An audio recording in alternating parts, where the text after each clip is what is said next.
So thank you so much for being present here. All of you have got amazing experience, and I would say it's a pleasure to have you all. So before we start our today's discussion, I would like to give you a quick introduction to each and everyone present over here. So I'll start with the lady first. So Mrs. Deepti Arora, she's the founder of Heal Clinic. She's an NLP coach, life counselor, mind-body therapist, and passionate about holistic health. She had an immense experience in corporate world, and then she found her passion in taking people's life better, making people's life better with the help of holistic health as a source. After this, I'll also welcome to Ramesh. Thank you so much for coming. Next, let's start with you, introducing you, Ramesh. So Ramesh is a Chief Delivery Officer and Managing Director for Axion Labs, and he has got immense experience in delivering multiple healthcare projects, health tech, basically from health tech space. Next is Dr. Advait Kulkarni. Dr. Advait Kulkarni is a neurologist and founder of HSR Neuro Clinic. He has been a visiting neurologist in many prestigious hospitals like Manipal Hospital, Narayan Health City, to name a few. And he has got a deep interest in spreading awareness in areas like stroke, headaches, stress management, especially with the help of meditation and mindfulness. Next is Dr. Natraj sir. Dr. Natraj HM is HOD Orthopedics in Berlin's Champion Hospital. He also has got immense experience in working with many prestigious hospitals like Sakura, Columbia Asia, which is now Manipal Hospital. He is a specialist in knee and shoulder surgeries, and he is one of the first ones in India to perform robotic surgeries. And he is also a surgeon who is involved in helping celebrities like KL Rahul, Babita Fogart, to name a few. And last but not the least, next to me is Mr. Sandeep Acharya. Very famously was featured in Shark Tank India. He's the founder of Ayurrhythm, and Ayurrhythm got funded from Aman Gupta during the Shark Tank episode, and he has also been the winner of Google's top 10 apps in healthcare space, if I'm not wrong about that, right? Yeah, so thank you so much to everyone for being part of this panel discussion. So I'll start my first question, and that is, what is that one change, or I would say couple of change trends that you have observed in coming, like past 5 years? What's that change that you would like to talk about? Okay. First of all, thanks Meghna for calling me part of this esteemed panel. I'm not from the health tech background, I'm from the technology and the growth and business side of it. What we are trying to do in Ayurrhythm is touching the most non-touched sector of healthcare, which is the Ayurveda. It's mostly not touched by technology so far. Largely, we are trying to blend the Ayurvedic principle of health and wellness and bringing technology to it. So last 5 years, if you see, not just like 5 years, the entire decade saw a great shift towards digitization of the healthcare practices. Talk about ERP solutions and now the digital therapeutics and all, right? The last 2 years, we have seen a tremendous change in the digitization of each and every activity, right? Because rather than patients coming to the hospitals or the doctors want to reach them virtually, right? Because of COVID situation, right? That's been one of the boon, you can say, that technology evolution happened in the last 2 years, and what healthcare is getting personalized, right? It's not one pill for all solutions. Doctors also started providing, right? They don't just want to focus on one aspect, or they say that this is the symptoms and this is the solution. They start understanding what actually the lifestyle of an individual, right? Because like two people coming from different backgrounds, having different working style, different lifestyles, different locations and all, doctors also started considering that factor when they are prescribing something, right? And going towards holistic way of wellness, right? Not just a physical fitness. They started recognizing the fact that mental wellness also play a major role. Okay, whether we talk about rehabilitation, right? Mentally strong, because when you are on a path to recovery, right, you have to be mentally strong also. So those interventions also started seeing the light of the day, right? So those are the few key changes which we have seen over the last decade, and it got a major push in the last 2 to 3 years. I think something similar to what he said, because as she said, I'm into holistic wellness. So basically our focus is more on mental and emotional wellness. And that's something we have seen in the last 4 to 5 years, that now people have started looking at illnesses beyond the physical health. Physical health is a reality, but it's more of a symptom. Because if you go back to what was your mind state, what were the emotions at that point of time, what is it that triggered the illness, that's something if you deal from there, you would see a faster recovery in a patient, and you would see that especially in chronic illnesses or serious illnesses, recoveries are faster, post-surgery trauma is lesser. So I think that's one big shift that has happened. Second shift I would say is preventive healthcare. More and more people are now, at least in urban areas, are now focusing on preventive healthcare, whether it's nutrition, whether it's lifestyle management, condition management. And like he said, technology has helped. I mean, even something as simple as WhatsApp. I think it's the biggest revolution in communication, the way healthcare is communicated, the way it allows us providers to reach to the consumers. It's become very informal, easy, accessible. And then to something like a wearable. I mean, I'm talking of two extremes, WhatsApp, which is a free service, to a wearable where you buy a smartwatch, where your monitoring of health parameters has become extremely accessible and affordable. So I think these are some of the changes that have happened, and I think it's for the good. Thank you for the invite. So apart from the technology outside, there are a lot of technological advances that happen inside the hospital, inside the operation theatre. So started from the computerized navigation technology which we used to use during surgery, and it has gone to next level. That's a robotic surgery where the surgeries are becoming very, very precise. So it's just an extension of the technology. So how it's happening outside, it's happening inside the theatres also. So regarding the financial thing, 10 years back only maybe 5% of my patients were insurance patients. Now 95% of my patients are insurance patients. So that's a big thing, and it's a good welcome change, at least in Bangalore. So, and other thing is patients are looking at quality. So before patients were ready to write to us, now 10 minutes after appointment they're not ready to write. So we have to cater those things, and of course people are looking at quality.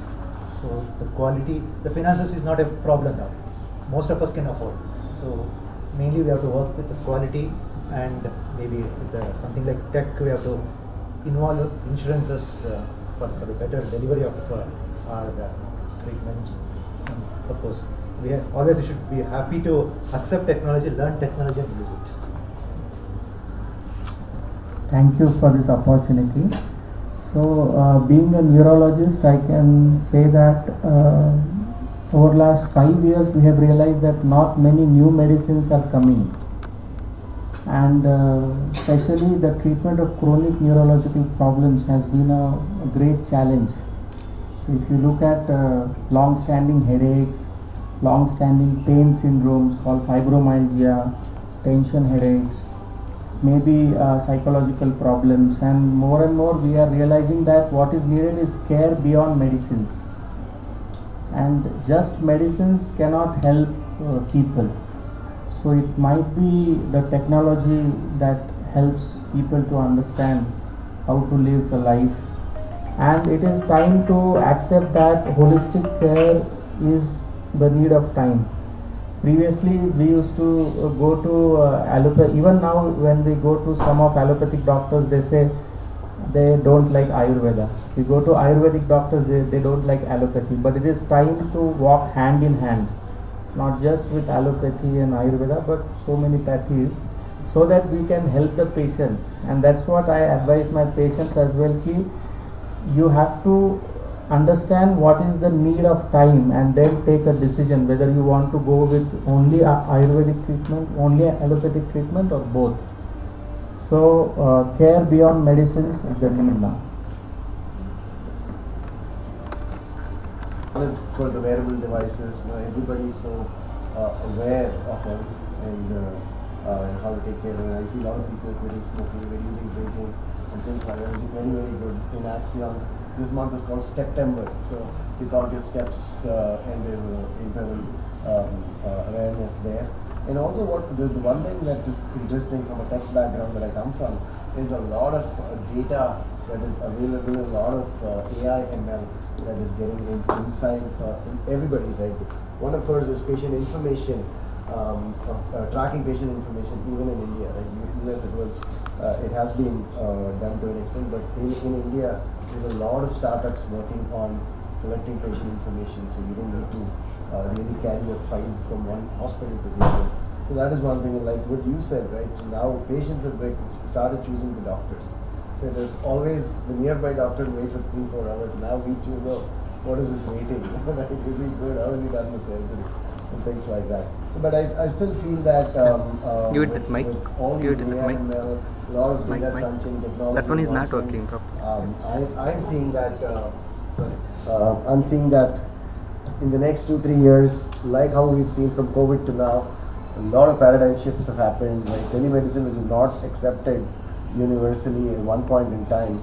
Now I know that one of my friend is doing a neonatal ICU monitored by people in different states. It's a government initiative where the doctor just sits in Bangalore seeing sometimes some ICU in UP. Things like that. So those I never heard of, right? And also the approach to doctors is now universal. The world is becoming smaller and flatter, right? So you can quickly consult doctors in the US or UK or wherever, thanks to technology, thanks to adoption, and sorry to say, thanks to COVID as well.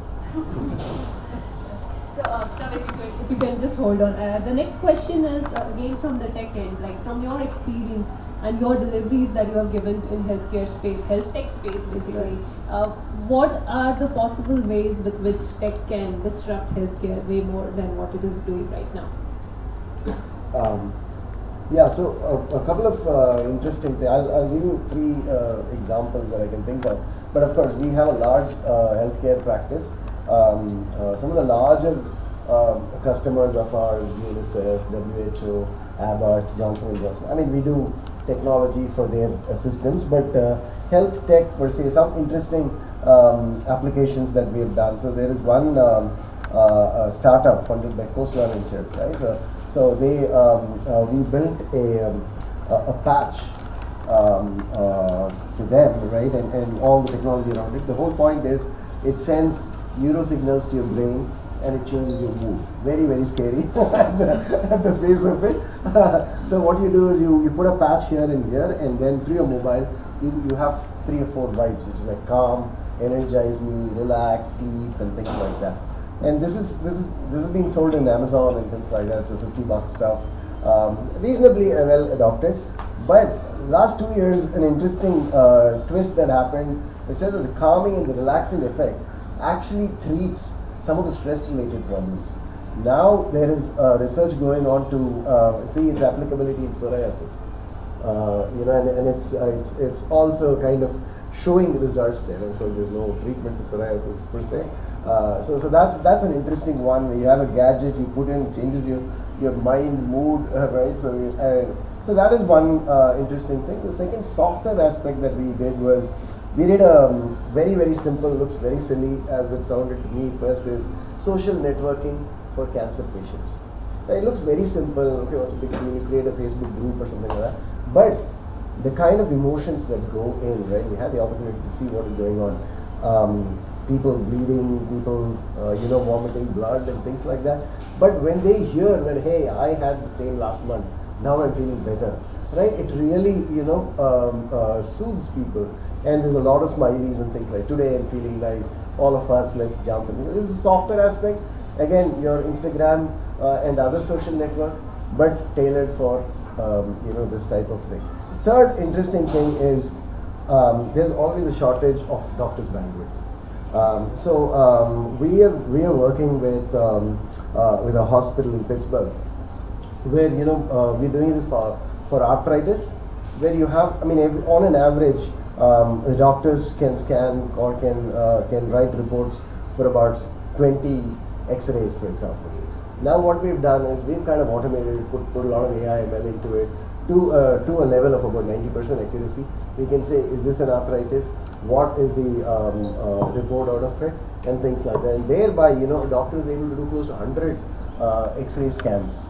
So thereby bringing out a lot more efficiency in the doctors. So this is one way that is happening. The interesting thing that we all talk about is metaverse, and I don't know how that's going to affect the healthcare itself. This is an interesting case study that that I was listening to, which is like you want to study in some of the premium colleges, say in UK or US or something, and you're sitting in India, right? You can wear your goggles or whatever this is,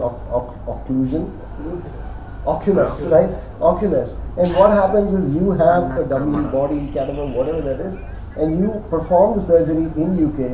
A patient can see, a student can see in India and in US exactly the same way he's cutting, and he's also participating in that. This is all revolutionizing, very matrix type of thinking, but it is going there, right? And the other interesting discussion that happens there is how do we remove the Oculus and the weird looking self, right? What is going to happen? So people are talking about, can we implant a chip into people so that you're looking at metaverse in reality, right? So you don't, those are very disruptive, scary ones, but we'll have to watch out where things are going to go there.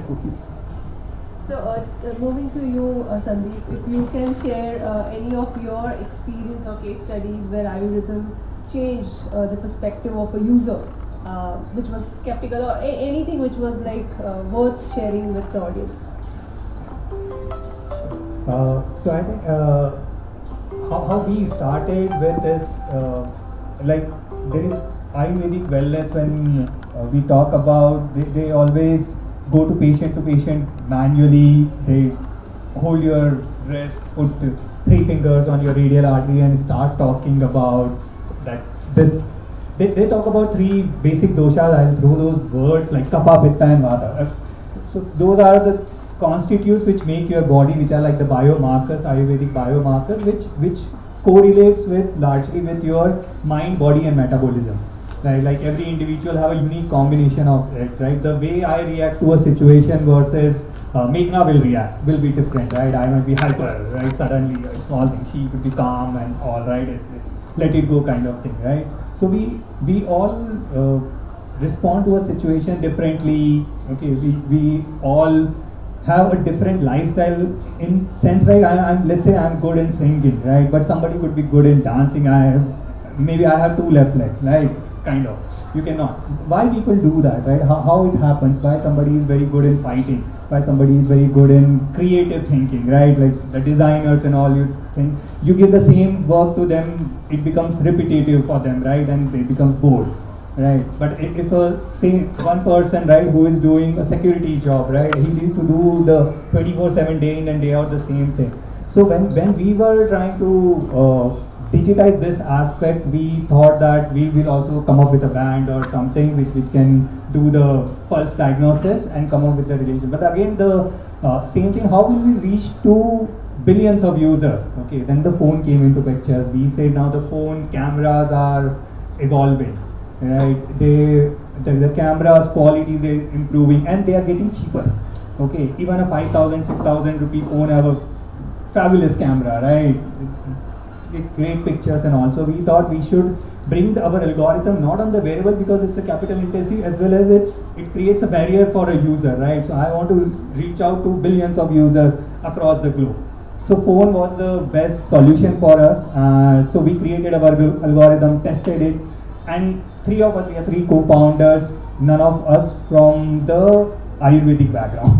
So we have the ecosystem around, we have the Ayurvedic experts and the panels and all, but none of us were. So the first thing when we try to reach out to Ayurvedic ecosystem and showcase that with using a camera you can do an Nadi Pariksha, and I want to just revolutionize, democratize the entire thing and reach out to users directly. It's a B2C app.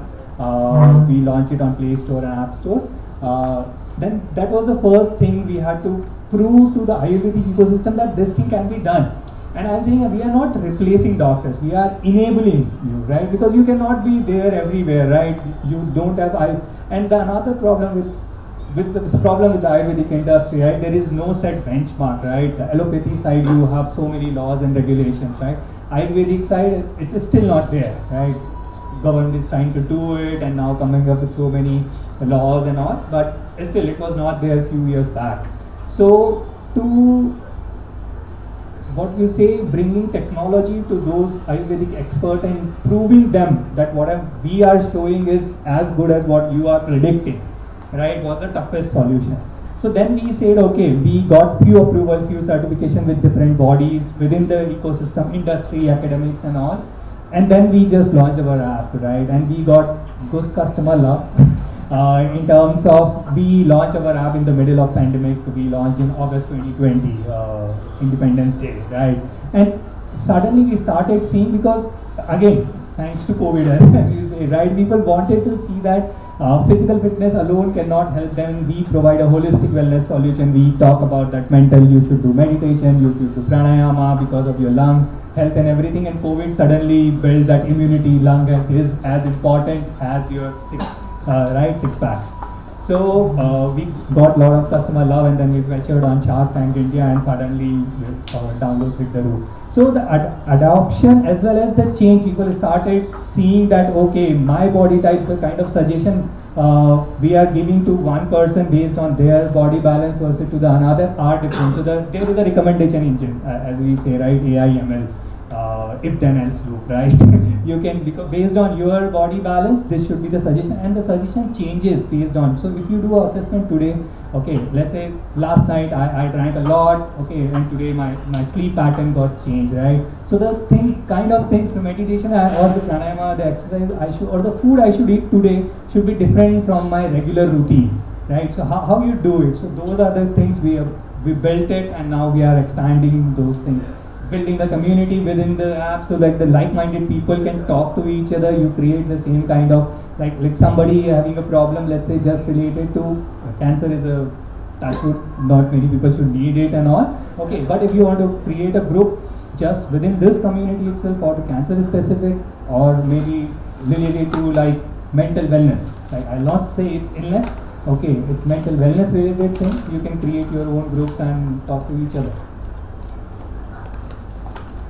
Really amazing, and I'll also say this, that we have a community which we help, we kind of maintain that engagement level. And what it's surprising to see that despite we not releasing content every single day, there are like at least 10 comments that comes based on their experiences of doing exercise and all. So community plays a very crucial role, and I guess in entire aspect of healthcare ecosystem, community will definitely play a very big role. Coming to Dr. Natraj, you are witnessing in another aspect of technology in the OT room. So what is that change and shift? Any experience that you would like to share? How it gets better with the help of technology? If you can just share that. So, when it comes to especially surgery, always the human error always will be there. Even if I have done 1,000 surgeries, my 1,001 surgery can go wrong. So that always that the human error, the part of human error, always it will be there. So this, like I always give example to my patients when I tell that why I am doing robo.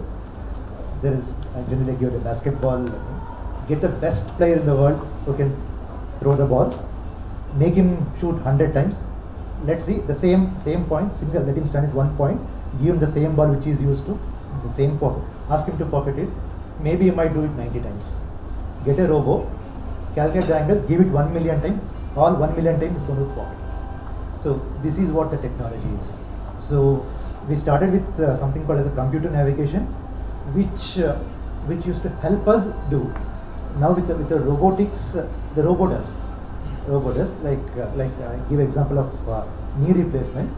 So my job is just to open the knee, attach the robo, and there are some things we have to feed, some anatomical landmarks we feed there's something like a probe which we move on the bones. We call it as a painting. Once we paint, it creates a 3D in the computer, and it shows like how much bone to be removed, what's the size of the implant to be used. I have to just go through, it's a sterile screen, I just accept. If any small changes to be done, I'll change it, like a 2 minutes job, accept, it does. So I close it. So this is all the robotics is. So this is how the technology is changing the world. So and further, of course, not the ER, it's not the OR. Next level is the artificial intelligence in OPDs. So there are a lot of things I think still we have not started using. We are exploring on that.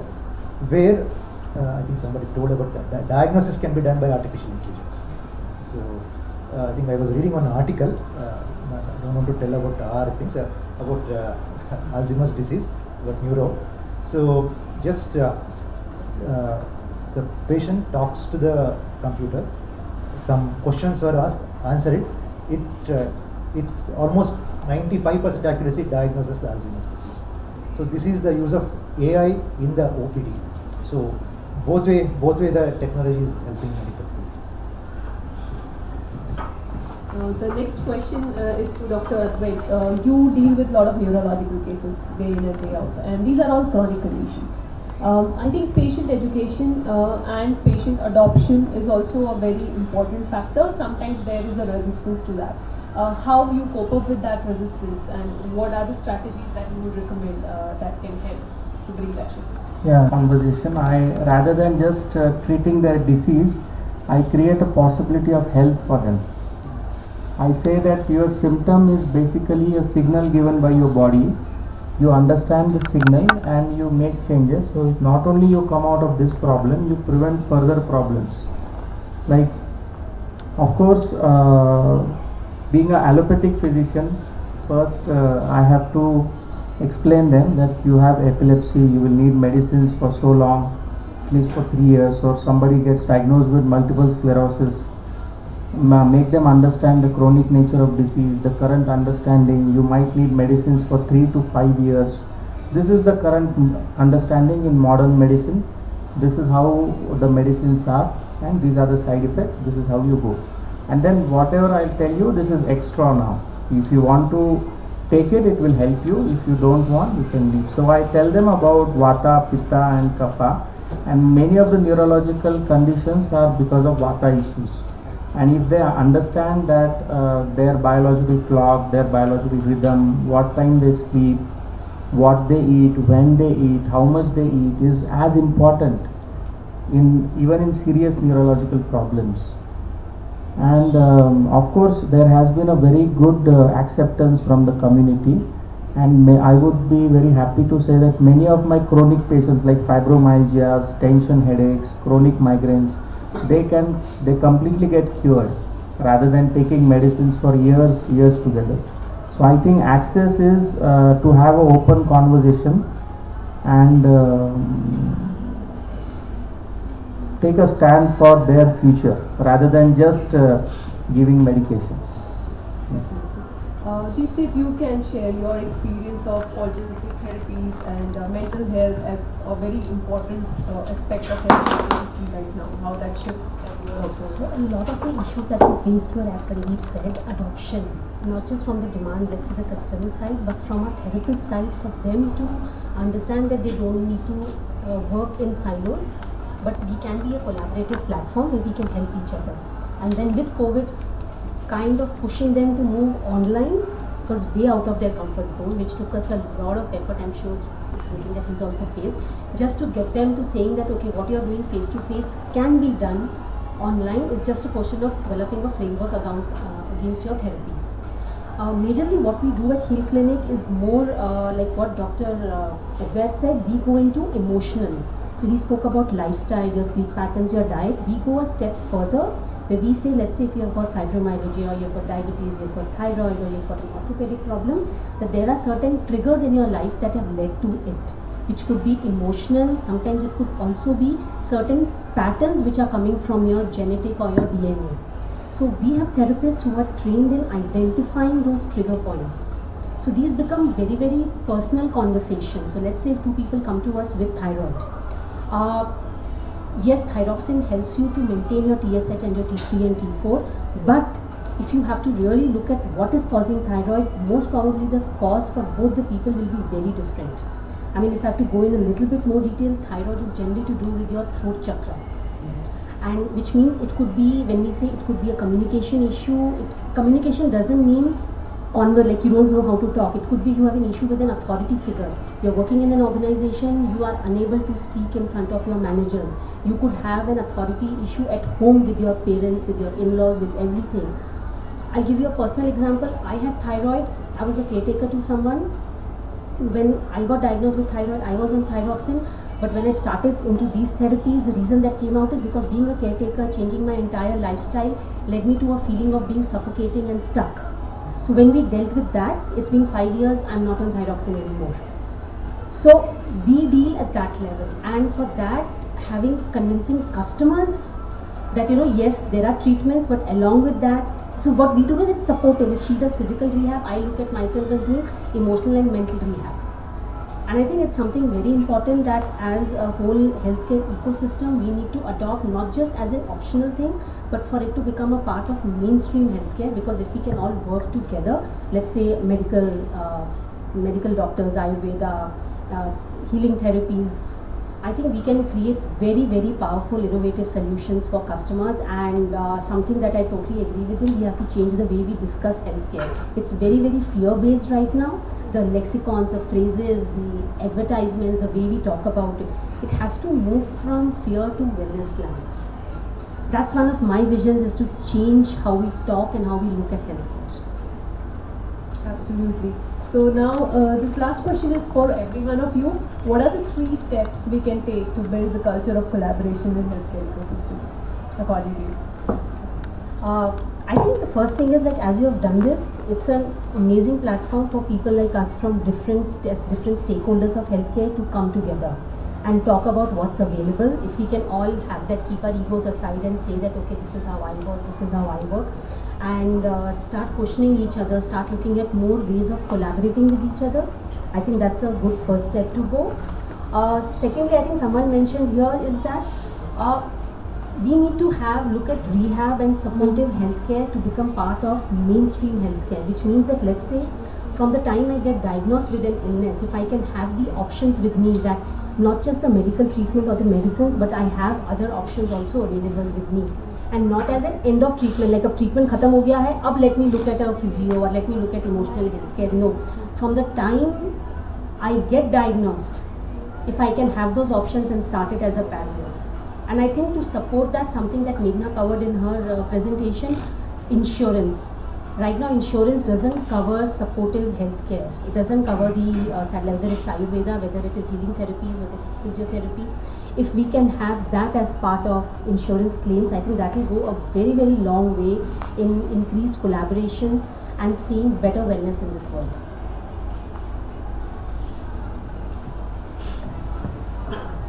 Medical field has come to this level mainly by collaboration. So whatever a clinician diagnoses, without a scientist behind him producing or manufacturing medicine, we can't. There's no use, no fun in diagnosing. So the medical field has come all the way till here because of collaborations. Of course, collaboration is a part of it. One thing is we have to understand like what level we have to collaborate, and there should be mutual understanding between the people who are getting collaborated. So always, definitely, such things definitely help in collaborating a lot. I understood a lot of things with Krishna's presentation, and I'm getting a lot of insight with others. So meeting people is the first thing that is asked. A few points. The meeting people of different technology in such platforms is one way to go, and always we have to be open-minded in accepting. So that's another thing. So as an ortho, I just tell, like ortho and physio, I think. So the cat fight or whatever it is. So they, whatever, even if it's a mild thing, many, not me. Some doctors consider sending to a physiotherapist is like it's a shameful thing. That means I can't cure, so I'm sending to somebody. So that mind, we should get out of that mindset. Similarly, a physiotherapist treating a completely bent osteoarthritic knee limping, they don't refer for surgery. They tell that surgery is not required, they'll do physiotherapy. So not all, some. So this is the thing. So first of all, you have to understand our limitations, and we have to think on behalf of patient what is better for him. So then the collaboration going. Yeah, as I would give you an example of a stroke patient, we give medications Nowadays we are giving interventions like in heart attack you can do angioplasty. If a stroke patient comes to hospital within 4.5 hours, we can do angioplasty in the brain. We can open that clot and open the blood vessel. But there most of our role ends. We give medications. Then the most important thing what helps the patient to get back on foot is rehabilitation. Not just occupational therapy, physiotherapy, also counseling and understanding his daily routine and supporting him mentally. So I think first step, as all of you said, is having an open mind and communicating. As we are communicating with the different tech background and from different fields, and it is the second step would be to document. That's pretty standard procedure. So the one thing, I don't know, my personal experience is like what you said, two signs don't collaborate, right? And it's always treated as silos, and I think India is a great place where we always treated the wellness in your head and your Ayurveda, naturopathy, and a lot of these, and also allopathy. There's a way doctors can think that others are equally knowledgeable. That will be really good. And of course, technology is going to play a key role. And I was so happy to hear all the three-dimensional images that come out of it and things like that. So I think more technology, more AI, ML collaboration would be there. And I would just think that there's more collaboration amongst the disciplines of medicine also happens. So I'm the last this time. But I'll talk about collaboration at multiple levels. We say there is a big brother government, right? But when we talk about various stakeholders in the entire healthcare ecosystem, right? So government is one big, because the healthcare, whatever we do, right, it needs to reach to the lowest level, right? It's not just about our tier 1, tier 2 cities, right? But there are tier 3, tier 4 and the villages where the healthcare penetration is not so much, awareness is not there, and the accessibility is a big issue, right? So there is always government intervention at state and the central level required, right? So that is one. Then next we have the healthcare and the technology enablers and all at second level, and the third is the users or the audience itself, right? They are also a stakeholder, right? Whatever we are doing. So as we say, right, they need to take the action, right? And how you make sure that they adhere to whatever we are suggesting, right? Adherence is the major problem, right? In any doctor you ask, any practitioner you ask, right? Let's say if I have to take antibiotics for 5 days, right? After 3 days I start feeling well, and 2 days goes for a toss, right? And why they give a 5 days dosage? Because they are the expert. They are telling you require it for 5 days. Right? ऐसा नहीं है कि just for fun I am giving you candy, खा लो 5 दिन, right? So that adherence, awareness to those individuals also. So we know it needs the collaboration or the effort from the patients or the at that user level itself. And preventive wellness, we say, right now whatever we talk about is on the patient care side. It's diagnosed and then you give a solution, right? We need to take it one step back and say that preventive, right? Before reaching to that stage, where I have to start taking pills and all, can you make slight modifications in your lifestyle itself, right? I'll take a simple example of the current situation, what happened with Bangalore, like Bangalore flooding. We are not against development, right? Everybody wants development. It's the need of the hour, right? Same happens with our lifestyle, right? I'm not saying that you should not drink, smoke, or whatever is your lifestyle, whatever you are doing, whatever you are liking. You have to, but there should be slight modification. You have to be cognizant of the fact that because it will take a toll, right? So we say that our entire motto, which doctors say that we have to think from the patient for every healthcare domain or every healthcare practice. Different pathies, as we say, right? Our North Star metric is the happy individual, right? At the end of the day, right? So when we say that we have to take care, it needs to come from the users also, as well as I say, keep your open mind, right? Every individual need to keep an open mind. Don't want to treat everything from the medicine. Okay, the idea is like not adding life okay, not adding years to life, but the life to years, right? That should be the end goal for us as the entire healthcare ecosystem. Thank you so much for the amazing discussion. I really hope that this conversation don't end here. It keeps on moving forward and gets better. Now I'll leave for the audience to ask any question to our panelists, if anybody has any. The one thing, like with all the discussion, it was really great to listen to everyone's perspective, and I really didn't know about that thyroid case, how it can be affected from that. And like it was really interesting to listen what is going on in the OPD. The one question I have is like, because now there are so many things coming out, mental health, now Ayurveda, how it can make your life better, robotic knee surgery, there are so many things. Like when a patient is in, like he needs something to be done, he's so confused what to go for. How can that be solved now? Because that is also becoming an issue when there are so, like simple example is toothpaste. If you go by, see Colgate, they have like created thousands of tastes, flavors, things, and now things are there. But how do you choose what is best for you, and how can that whole thing be simplified for a user? That okay, this is something which I need, and he doesn't need to go a lot of places to search for that. So what is like?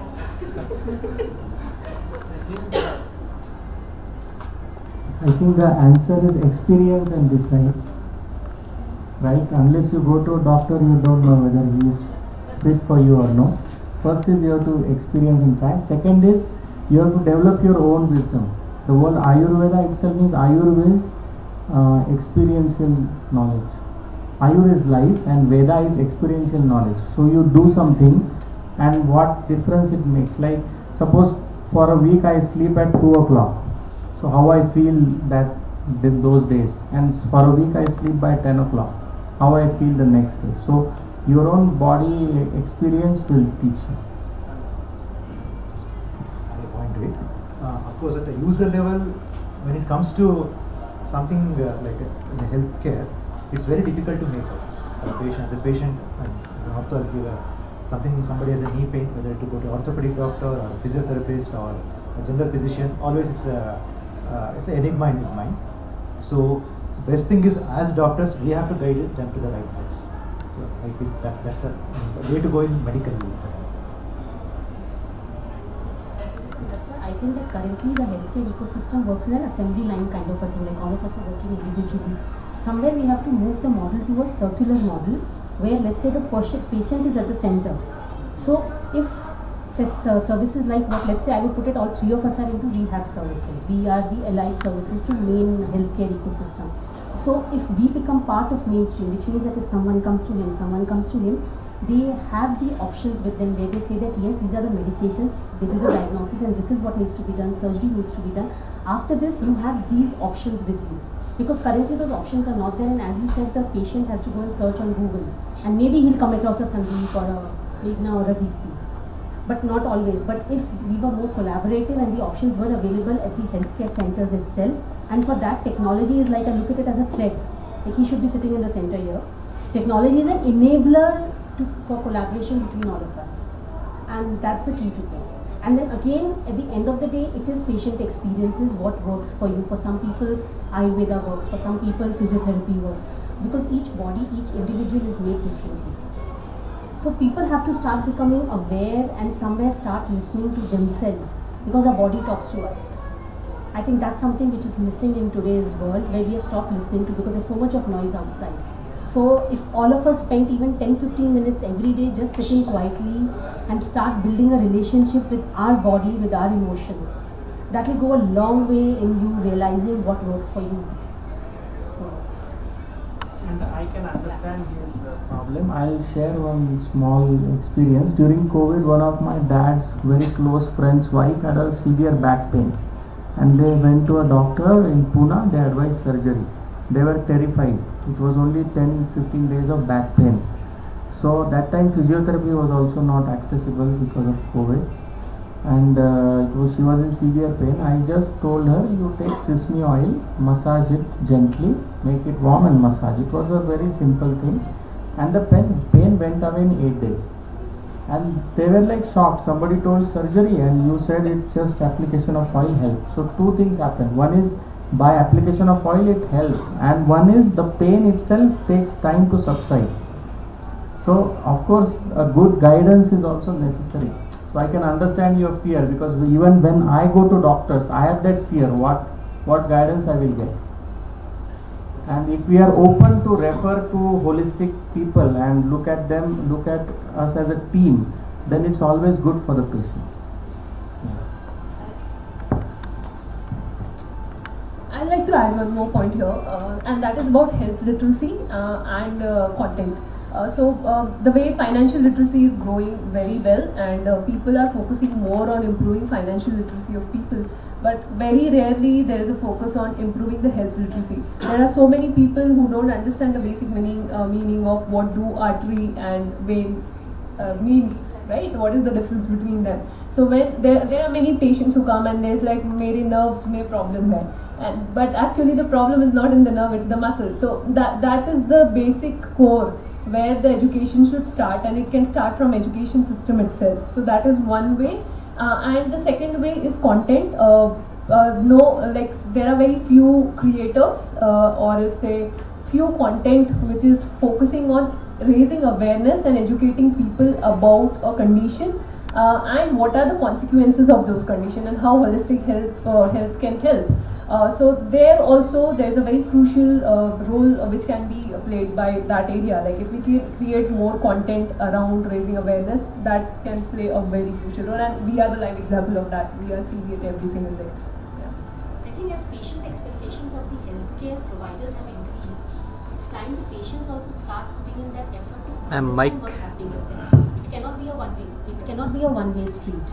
So somewhere each individual has to start taking responsibility, because somewhere the thinking is, एक pill ले लो, pain चला गया, let's continue with our life. If you're really looking at wellness, that thought process has to change.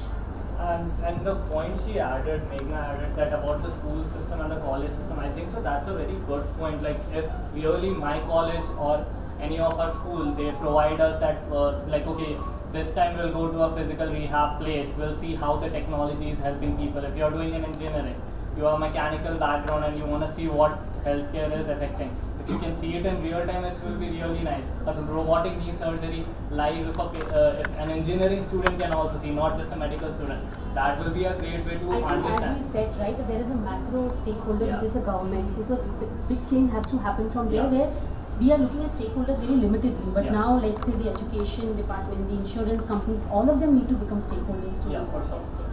Thank you so much. Any other question from anyone? Anuj, I'm part of founding team of Apply. Okay. So my question is to Sandeep. I just wanted to know from the product side, like when you are building a product in lifestyle and for health, right? In that case, everyone can be your potential user, right? So what is your approach in that case? Like how do you target your user, and how do you think about the life cycle of your product around the users in that case? When we started developing it, right, our research, market research started, user research started way before COVID, okay. And when we start talking about Ayurvedic holistic wellness, right, till your prime age, like 30, 35, nobody cares about, right, holistic wellness, what's happening with your body and all. And after 30 plus, 35 plus, you started, it's becoming difficult to get up from the bed, कुछ यहाँ से दुख रहा है, कुछ ऐसा हो गया, right? So then you started looking कि यार pill नहीं खाना है, we should do something from our lifestyle, right? थोड़ा exercise करना है, थोड़ा meditation, pranayama. So when we did our research, it came that 35 plus people want to adopt a holistic lifestyle, natural की तरफ जाना है, organic खाना चाहिए, and all those things, right? But what happened during COVID? Suddenly the shift changed towards the younger millennial and Gen Z, okay? And when we were reaching out, we are phone first, right? Smartphone, phone first. So technological adoption happened in that quickly, right? Compared to the age group which we were targeting, right? Suddenly the shift happened. And now when I talk about everyone is our use case, but the thing is during the journey, not everybody needs this solution every time, right? So we divide our user base based on their needs, right? So somebody right now today is interested only in meditation. आज मुझे सिर्फ meditation करना, okay? That one. Okay, but tomorrow it could be like I want to do just the yoga right today, and today I want to just focus on the diet. Let's say for next 3 months my goal is weight loss. Okay, so now I don't care much about rest of the things. I want to focus only on weight loss solution. Okay, and let's say weight loss, and after 3 months down the line you feel you reach to, but weight loss is one thing which everybody, because it's measurable, you can easily measure. Okay, आज 70 kilo था, आज 65 हो गया. But to maintain weight, right, losing weight and then maintaining it, right, so that requires another kind of intervention, right, maintaining your weight also. So what suggestions you are recommending to the user at the entire journey when it start with one goal and the goal changes over the period of time, right? So there we start that what kind of solution we are providing. It need to be AI enabled, right? Because I asked after 3 months, okay, now your goal changing, so that I can, whatever solution I am providing you should also change. So the entire journey, life cycle journey of user, you have to intervene and ask that question again to user what you want, right? I cannot just guess ki once the goal is set, this will be the goal for the entire life cycle.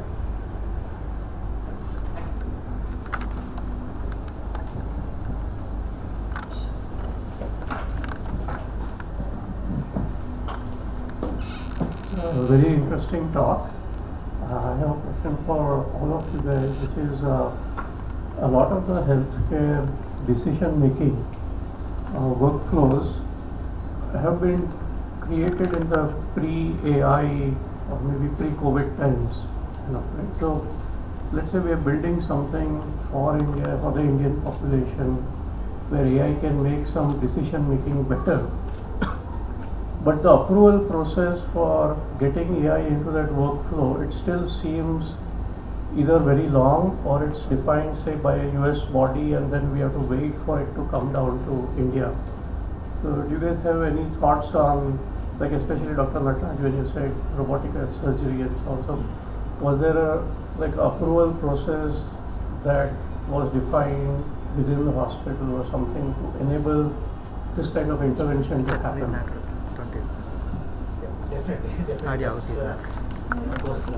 It is working, but In how healthcare, it is not safety is camera. very important. And like maybe I get on phone, I can just try it, not a problem. But when it comes to healthcare, personally, I'm for it. I'm against your thinking. I'm for it. Safety is the most crucial thing in the healthcare. Even if we can't do good, we should not do harm to our patients. That's a basic funda in healthcare. So, of course, that the things we can make it a little bit faster, hasten the process. But that is personally, I feel that is needed. Yes, of course. Before, if I want to use something, first I will check whether is it US FDA approved or European CE approved.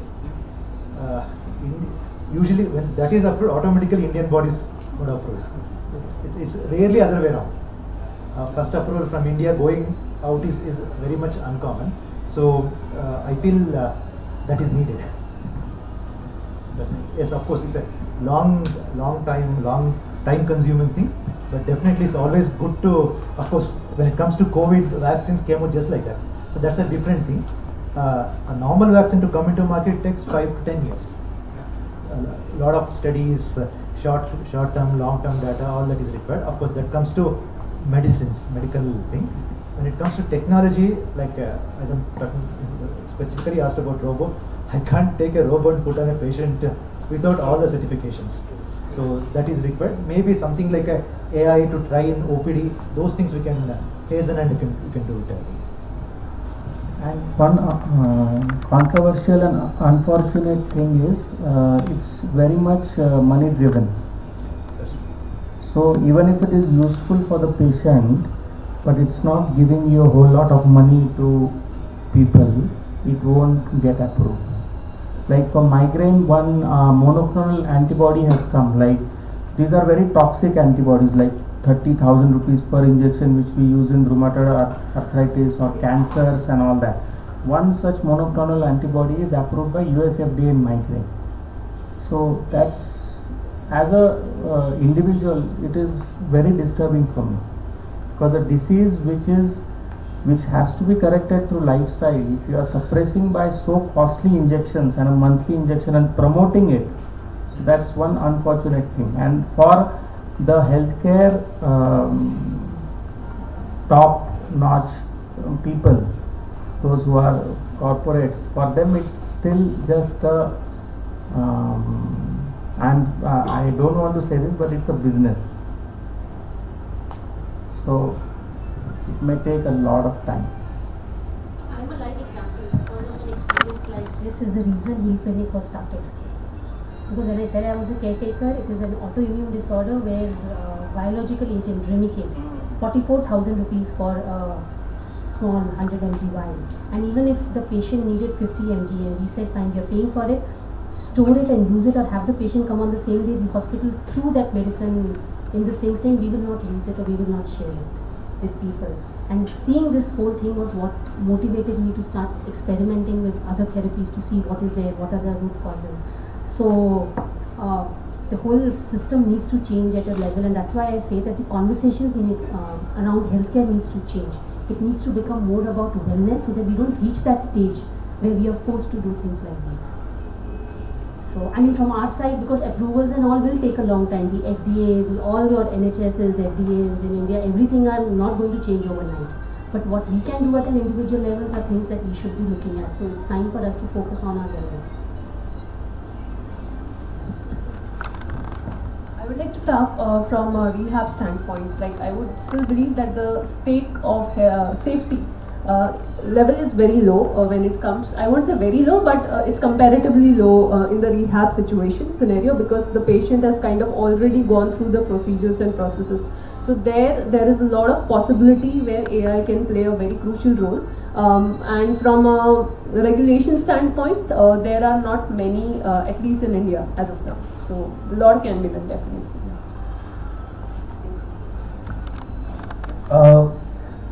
I agree with Dr. Natarajan, because when it goes to the patient, I think the motto is very clear. Like you cannot, as he say, if you cannot do good, don't do harm, right? So if you divide your healthcare between the wellness side, as Meghna said, right, that it's low regulated, can't have any harm, and all those things, you can adopt a lot of technologies and everything. But when it comes to the surgeries and all, you have to be doubly sure, right? You cannot play around and all. But yeah, it can be reduced, the bureaucracy levels and everything. That there is always a scope for efficiency, whether we talk about any government work or any certifications and all, right? There is always a way to shorten the span of those certifications and the approvals, right? But yeah, the validations and all always take time, right? So that's going to be there. Yeah, and just to add, I'm not advocating that we short circuit everything, because AI uptake in e-commerce or entertainment is very quick. Like companies will pick it up because they'll quickly make money out of it. Healthcare is a very different domain. The decisions are very, very important and critical. But let's say that we have something where we can bring some objectivity to that workflow through the use of AI. We have some biomarkers, let's say for breast cancer or something like that. And the data for that and the models, AI models for that have been built with the Indian cohort. So our need is to apply to the Indian population to improve the diagnostics. Right? In that scenario, then we have to go, if we go to FDA, we have to first redo everything with the American population, American data, all of that. Just so that we can come back here. Right?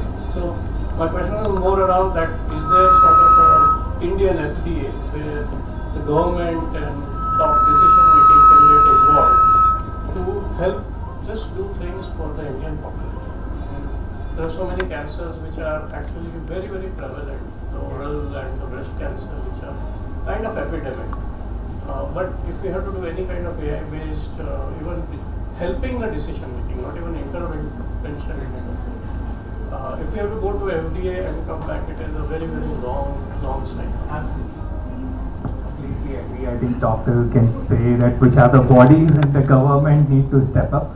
I think, but I agree with you that the localization need to happen. You cannot apply the same thing. But yeah, in the surgery and all, it's because it's robot driven and everything. But when you're talking about a solution or even for vaccines, right? It need to be on the localization level, because our genetics and everything are different, right? If the same thing you apply European versus American versus Indian population, it will have a different, you can say, the outcome. Right? So it need to be there. I completely agree. I have something to add to it. Yeah, so like recently I have also seen, my company also is a medtech startup. We are working in rehabilitation field. So we like till last year there were no regulation per se and the things were easy flowing. But now from recently this year, CDSU has made a rule that everyone needs to get registered by the end of September. So I see government is also stepping up to it. It is also seeing that there are new technology like AI, 3D printing, so many things are coming in the Indian market. And they know now the regulation needs to be strong for that. So I feel like they are stepping up to it, and soon, like in 2 to 3 years, people who are going to make a startup in India will also think about it before that, because the regulations will be at that high level. I agree, because that's like a reactive, government reacts, right? The technology comes first and the policies comes later, right? We talk about Web3, crypto and everything which we are seeing, right? It started 2-3 years back in India, adoption, and then suddenly the policy comes and then boom, right? So I think the same happening, but maybe like the policy driven, as we say, right? The big brother need to take the step and guide it and come up. There should be some technology should sit there and think about that, what evolution is gonna happen in the next 5 years. Let's start preparing the policy for that first.